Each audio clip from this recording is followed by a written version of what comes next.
Hi there, welcome to another video from the Vickers MG Collection and Research Association. This is another of our gun studies. We're through quite a few in the collection already, so hopefully you've watched those, subscribe to the channel and make sure you get our updates when more are available as well. In this video we're going to be looking at our earliest gun in the collection, Mark 1 Vickers machine gun, serial number L for Lima, standing for light, 311, and that's from November 1914.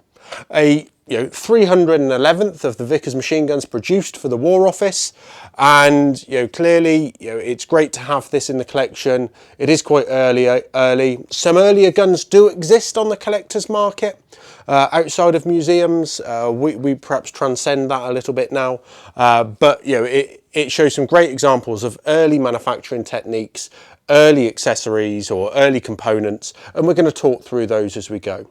It's lucky to still be matched to quite an early tripod as well, a 1915 dated tripod, so we can examine that too. It's had some of the later accessories added, like the Mark II direction dial and the B-type elevating wheel, so we'll have a look at that as we go down it. You'll see the colour that it's in isn't normal, isn't a sort of instantly recognisable colour, but this was paint matched by the previous owner from some flakes of paint, so we know it to be an original colour. We sort of refer to it as the Mesopotamia gun in the collection. It has this sort of khaki sand brown colour. Whether it is a colour that would be suited to that theatre or not, or possibly just a standard colour of the Great War, it is sort of yet to be determined as we do our research, but interesting to see it matched like this all the same. So what we'll do, as always, is take the camera off the stand, have a closer look at the components and talk you through what we can see and what markings are on there so we can understand them in more detail. Now, quite often we start with the left-hand side of the gun, but this time we're going to start with the right. And you can see the serial number here, as I said, L311.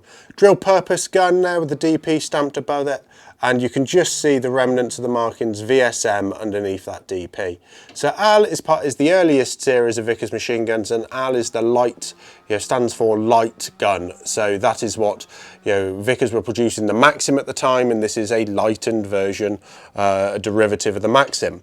So you can see that it has the typical or the very early lightning from it as well. So this removes overall a number of pounds. I think we worked out it's about 9 pounds difference on the early guns to the later 1918 examples. So all of this is milled out and therefore takes quite a lot of time. The giveaway feature on these early guns is this 5-arch top cover. A later gun will only have this central arch here. These 5 arches take out that excessive material and keep the strength of the rail for the tangent sight there intact, but it's found that it takes too long, so they stop doing it. What you'll also notice on this rear sight, in this tangent sight, let's get that folded up, is the very early Maxim type tangent sight slide. So this is the Mark 1. It's a carryover straight from the Maxim. We can just see that when we look at it there, you have to, there's no slide on it, you have to dial it up and down, which does mean actually it moves quite slowly if you're having to change distance quite quickly. Later ones just push in and then slide. But yeah, and others tighten and then slide as well. So, or loosen off, rather than this whole dial variety. You can see that it has the VSM stamp with C above it, so for Crayford, whereas actually this gun would have been produced at Erith, so the first factory. So this is obviously a replacement slide, but it's worth saying that 3037 in Roman numerals is the type of ammunition, and it's the number 2 Mark 1. I believe that 303 Mark 6 is what the number 1 Mark 1 sight slide is. The Vickers was never chambered for Mark 6, but the Maxim was. So these tangent sights are interchangeable between the Vickers and the Maxim. And in fact, on the early trials examples, one of the requirements from the War Office was to have this sight slide the same. The trials guns actually had the Pedicapoluccio sight mounted over the feed block there, which wasn't suitable for British service. What you will always also notice is the fact that there is no battle sight on this tangent sight slide. I believe it's been taken off. The reason I say that is because you have the 400 yards underneath it, which is the yardage for the battle sight. So I think it's been ground off to make it look earlier. But this is how they originally came out of the factory. And there is some debate, and we're currently going through the archives for it, about introducing a clip-on battle sight that went through here with a 400 yard range. And that was produced for the Vickers and the Maxim. And the war diaries that we're searching through and sharing some elements of on our Facebook and Twitter feeds at the moment talk about issuing these battle sights to make sure that they were available for service. And it wasn't until the later stems, the tangent sight stems, came in with the battle sight already fitted in them. So quite interesting to be able to look at that. You can see some of the other lightning features. You know, again, this sort of ground out material. This piece on the tail of the crank handle is something that we see on a lot of crank handles. We're not sure whether it's a lightning feature or just a production technique. And it, you know, it clearly does remove some weight, possibly unnecessary weight. But it does, you know, it features on some Second World War production crank handles as well. And then we've got the DP, drill purpose. What else have we got on this side? This is obviously a replacement check lever. That should be the earlier sprung check lever example that we've talked about. And you can just see the stud where that would have had the remnants of the stud. So there would have been a stud here that the spring and the piston push against. So yeah, that's there. We're over on this side. Let's have a look at the feed block. The feed block has been milled out, so that it has this bigger thumb piece. You know, we've seen on our earlier guns that this was a much smaller thumb piece. So you've got, you know, this means it can be depressed with a gloved hand. And what markings have we got on here? We've got an R, is that? So maybe that's to distinguish the right hand from the left hand feed blocks that we see in aircraft guns. And some other markings in there that I can't quite see what they mean. Possibly just a number, maybe an upside down 4. If I was looking at it from the other angle, I might be able to see it. So this is either a replacement feed block. Well, it's a steel feed block, so not brass. You see this milled out on steel feed blocks, and from about 1915 to 1918, you know, the steel feed blocks are still in service because, you know, they last, don't they? They last quite well. So what have we got up here? You know, more drill purpose. No, we've got the fibre covered plug there. No particular sort of stampings or markings on that. And then we've got the water jacket, quite good condition actually on the barrel casing there. Come forward and we can see a slightly different type of, no, it's still that fibre covered plug.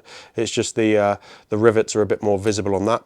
Now we're missing the chain that secures the, oh no, it's around the other side. It's just, there should be these chains up here should be secured into this hole here. You know, we're missing a couple of links in there, or that goes in there. But what we do have when we turn it round, you can see the muzzle attachment here with the flat Mark 1 muzzle cone on it.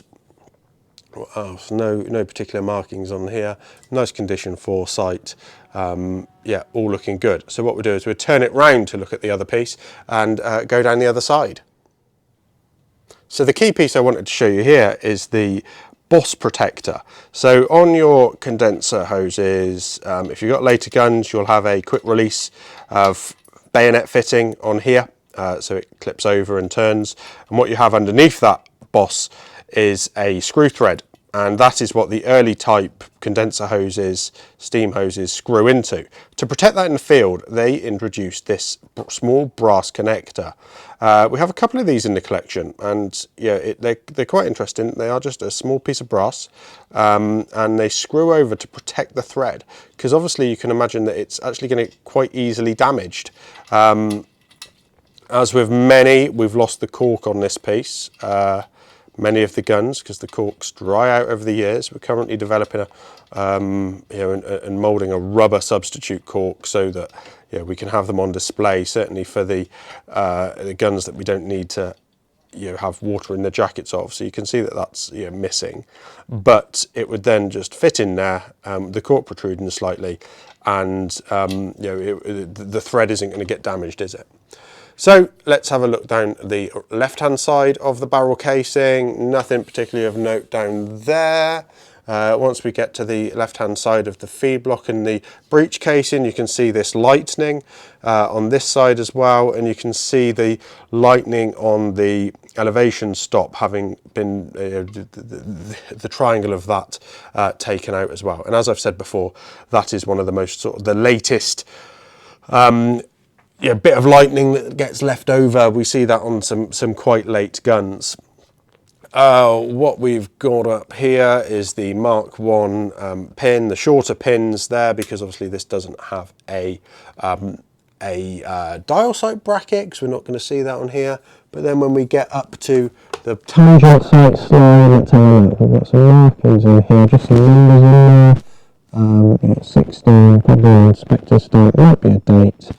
And the same below there, 16. So no date on that actually, 1916 example, which would mean it's later than the gun itself. But some of these pieces were retrofitted by collectors, and I think this one was before we got it. So yeah, you could just see we've got the lightened pin there, so it's slightly hollowed out. That's an example of the detail that they went to in ensuring that these guns were as light as possible.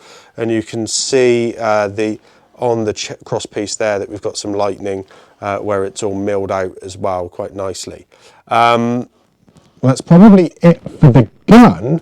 While we're on this left hand side, we'll have a look at the tripod, because I noticed that we've got on the tripod pins 303 Maxim Mark IV, 303 1915 stamped into the crosshead joint pin there. We'll get the surface rust. We'll get that cleaned off as the collection gets open again soon. And there's no markings as such on this side of the crosshead. So what we'll do is we'll spin it back round and have a look at the other side of the crosshead in a bit more detail. So looking at the crosshead of the tripod, first thing you notice is this pin isn't in all the way. Now the reason for that is because the feather on the pin, there is no receiving hole for it actually on the gun. You can see that it doesn't have the point there for that to go through. Now that's quite interesting. So annoyingly, and you might have seen the previous video, is we did a short video on how to replace these pins.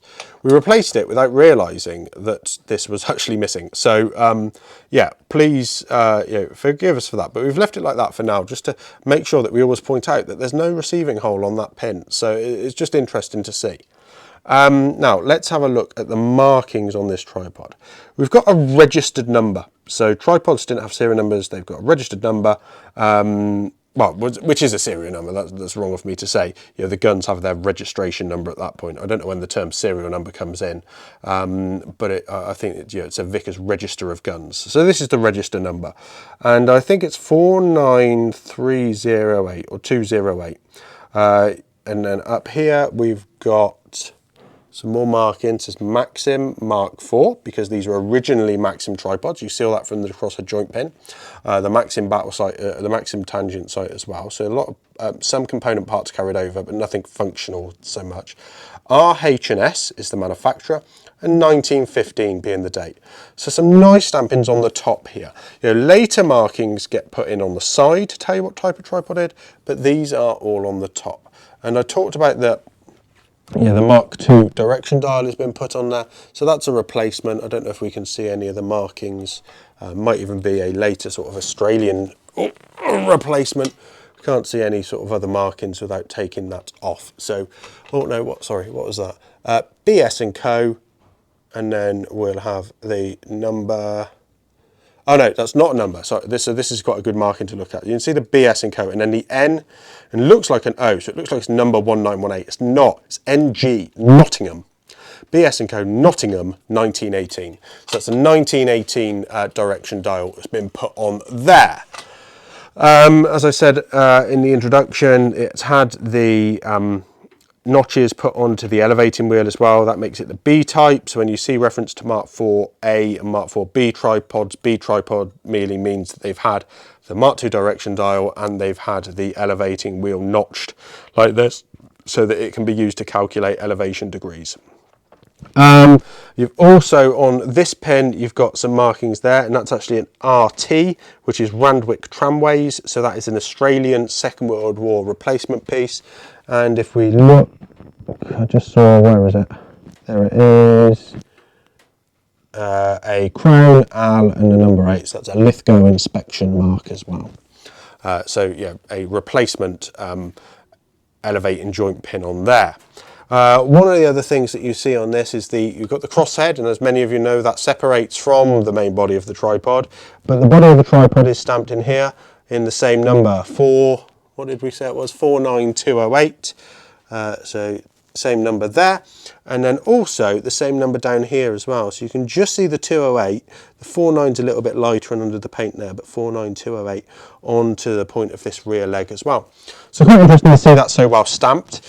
You would normally see it on this this plate as well, but this is a replacement plate, a reproduction. Maybe we might stamp 49208 in there. Maybe it would confuse people if this other was looked at in a bit closer detail, so we won't do that. These are replacement or reproduction brass plates. The original we have in the collection is a little bit different. We'll show that at some point, or maybe we already have, can't quite remember. But you'd have the registration number on there as well. And that plate sits over this leather strap that goes around the tripod legs when they're done up. It saves having anything clamped together. Nothing else particular of note on the tripod. So we're probably going to draw it to a close there. And we'll just have a quick look down these legs as well. Just as a reminder while you do, please do sign up to our Patreon page where you can get more information on the Vickers. And we'll certainly put the effort in for any patrons that ask the questions about their own Vickers machine guns to do that little bit more research for them. You know, we do spend as much time as we can answering user queries, and hopefully you've seen our Q&A videos that do that. But where they come from, patrons, we really do appreciate the support that they give. So I hope you've enjoyed that video. More on the Vickers to come, of course. This is the Vickers MG Collection and Research Association channel, and yeah, hopefully you subscribed. Go and check out the website, have a scout around there, plenty of information for you to find. Support us on all the social media and share amongst your friends. Thank you very much. Thank you for watching. Please remember to like and share the video and subscribe to the channel. Please support us on Patreon if you're able to, and let us know of anything you'd like to see in the future. I look forward to hearing from you.